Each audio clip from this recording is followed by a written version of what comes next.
تخيل ام تلاقي ابنها جاي لها جثه في شوال.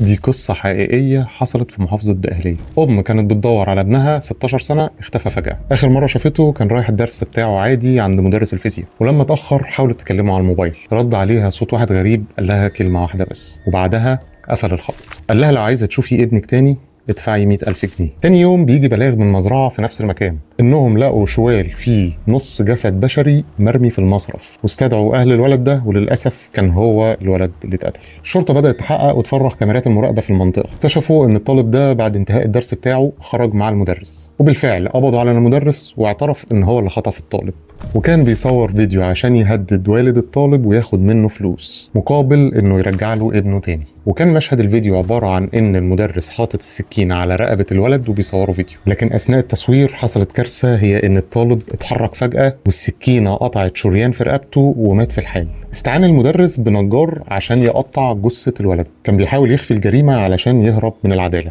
لكنه فشل في ده. ولما سألوا المدرس بعد ما قبضوا عليه ليه عملت كده، اعترف ان هو كان مدمن قمار وخسر فلوس كتير في المراهنات الإلكترونية، تحديدا على برنامج اسمه 1xBet. موظف تاني في محافظة الشرقية اختلس 12 مليون جنيه من شركته على فترات، يعني كل اسبوع ولا اسبوعين بياخد جزء من غير ما حد بيحس، لحد ما كون المبلغ ده وهرب. لكن على مين؟ قبضوا عليه برضه، وطلع ان هو بيستخدم نفس البرنامج بتاع المراهنات 1xBet، وان هو خسر فلوس كتير في البرنامج ده، وكان بيحاول يعوض الخسارة دي بان هو يختلس من شركته. الجرائم دي ممكن نقول عليها مجرد حوادث فردية، لكن في الحقيقة هي مثال مرعب على ان ازاي المراهنات الإلكترونية دي بتدمر حياة الناس. والموضوع ده بقى حاجة سهلة دلوقتي في عصر التكنولوجيا، مجرد برنامج بينزل على الموبايل تربط عليه الفيزا وتدخل تراهن على نتائج ماتشات بقى كورة، سلة، هوكي، ممكن تكون نتائج انتخابات او حتى توزيع جوائز زي اوسكار. المهم انها تكون على حاجة حد فيها هيكسب ومش معروف هو مين قبل اعلان النتيجه، فبيلعب على توقعاتك انت. لكن انت بينك وبين نفسك دلوقتي بتقول انا استحاله اوصل للمرحله دي، ده مجرد ابلكيشن هنزله على الموبايل واجربه والعب عليه شويه، مره اكسب مره اخسر وهشيله. صعب قوي يوصلني لدرجه الجريمه. احب اقول لك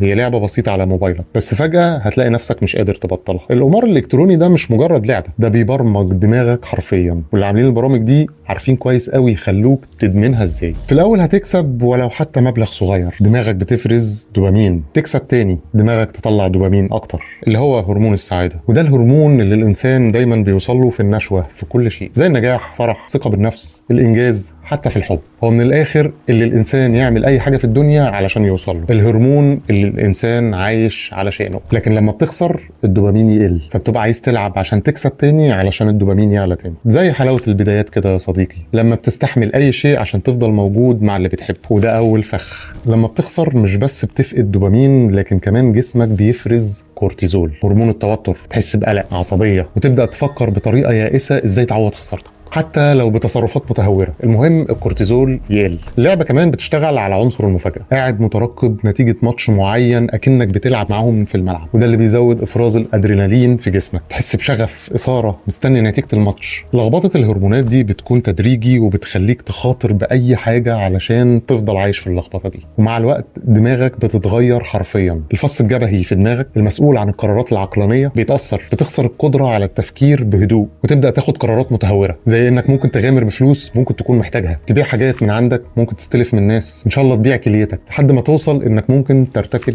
جريمه. القمار الالكتروني مش مجرد لعبه، دي عمليه معقده بتلعب على هرموناتك وبتحبسك في دايره ادمان ما بتخلصش. شركات زي 1xBet اللي كانت السبب الرئيسي في الادمان اللي وصل المدرس القاتل والموظف المختلس ده للكارثه، الشركه دي ظهرت في روسيا سنه 2007 باسم 1x ستافكا. مع الوقت اتوسعت عالميا وبقت واحده من اكبر المنصات في العالم، تعتمد على اعلانات مغريه جدا بتبتدي تسحب بيها رجل الناس، زي اكسب آلاف الدولارات، ضاعف ارباحك في يوم واحد، وبتقدم عروض وجوائز اسبوعيه للناس اللي بتدخل جديد بس بمجرد ان هم يودعوا فلوس في اللعبه. وانت طبعا ممكن تدوس وتجرب وتقول ايه، اخد المكافآت اللي في الاول دي وافك، ولما تيجي تجرب تلاقي نفسك بتكسب، فبتجرب تاني يمكن تضرب معاك، وبتكتشف انها فعلا بتضرب معاك، وفي الاول بتكسب تاني. الحقيقه يا صديقي ان كل كل دي افخاخ. شركه المراهنات الالكترونيه بتعتمد على خوارزميات معقده هدفها انها تخليك تكسب مره او مرتين في الاول عشان تحس دايما انك قريب من الفوز، لكن بعد كده كل حاجه بتبدا تشتغل ضدك. عايز اقول لك ان في النهايه 95% من المراهنين بيخسروا فلوسهم، وده مثبت بالدراسات. وان اكس ستافكا دي اتعرضت لاتهامات كبيره في 2019. روسيا حظرت نشاطها المحلي بسبب شبهتها ومخالفات كتير ليها، لكنها غيرت اسمها واستمرت في العمل من مواقع تانية بديله وراحت دول تانية وبقى اسمها وان اكس بيب. مشكله مع الشركات اللي زي دي انك لو خسرت فلوسك او اتنصب عليك مش هتقدر تاخد حق، لان المنصات دي اصلا بتشتغل بشكل غير قانوني في اغلب الاماكن، لكن اللي بيكون ظاهر قدامك ان هي شركه عالميه وبتشتغل بشكل قانوني جدا. مش بس كده، دي بتخلي شركات كبيره تعمل لها رعايه، زي انها بتحط اسمها في ماتشات الكوره في الدوري الانجليزي مثلا، بشكل يوهم الناس بقانونيه الشركات اللي زي دي، لدرجه انها بتعمل اعلانات بالديب فيك لمشاهير زي ايلون ماسك ومحمد صلاح، بينصحوا من استخدامهم للمنصه دي لانها امان وزودت كمان من دخلهم. قال يعني ايلون ماسك ولا محمد صلاح مستنيين يزودوا دخلهم بالمراهنات. طبعا دي طريقه رخيصه لبناء مصداقيه وثقه، وللاسف بتدخل على ناس كتير. القصه مش بس فلوس بتضيع، لكن كمان بتوصل لادمان بيدمر حياتك، زي المدرس والموظف، عشان لما بتخسر بتحاول تعوض الخساره فبتدخل اللعبه اكتر